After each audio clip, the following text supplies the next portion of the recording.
There is a new dungeon arriving today in Destiny 2, and in today's video I'm going to show you the best builds I'm going to be using for my Titan, my Hunter, and my Warlock, and all of the weaponry, so that way you have an idea of the meta and strongest stuff to bring into the new dungeon.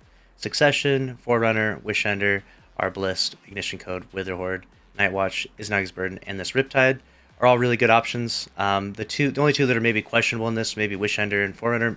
I haven't really used it as much in PvE. I know it recently got buffed, but all the rest are really solid options. The Icarus SMG with Volt Shot, Divinity, Lord of Wolves, Truth Teller, Tarnished Metal with Explosive Payload, Vouchsafe Explosive Payload, Unforgiven with that demo Adrenaline Junkie build, or roll rather, and then Risk Runner is always a good option. Tractor Cannon, Hothead, Reed's Regret, Cataclysmic, Lament, the other half, and Galahorn. This should basically create an arsenal that I can handle any encounter. The dungeon isn't out at the time of making this video, so I'm prepping for it.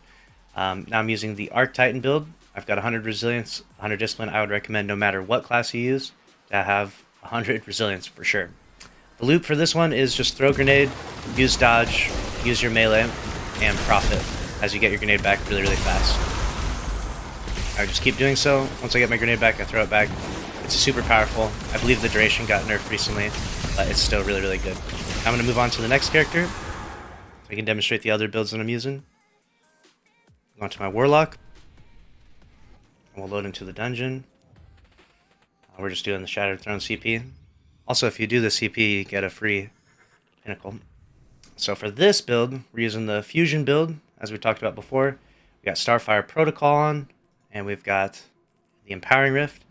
And what that does is it allows you to just throw tons and tons of super charged fusion grenades.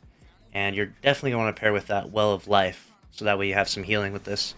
So how this gameplay loop will work, you'll put your Rift down, and you'll throw your fusion grenade. That's going to do a bunch of damage. And as long as you shoot your weapon, you'll get your fusion grenades back.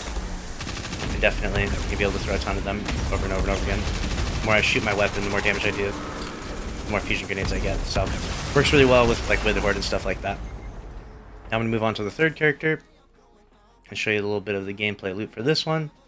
I'm on my Hunter. Now there's a bunch of different builds you can use on your Hunter, but I am purposely using one that's a little more, I don't know if I'm going to say it's less used, but it's a strong one that not a lot of people use as much. We've got Young Hamakara's Spine. We're throwing Trip Mines like crazy. We got 100 Resilience, 100 Recovery, 100 Discipline. I could spec into more mobility, but for this case, I'm just going to use 100 Recovery. I would recommend to try to get your mobility up as high as possible, though.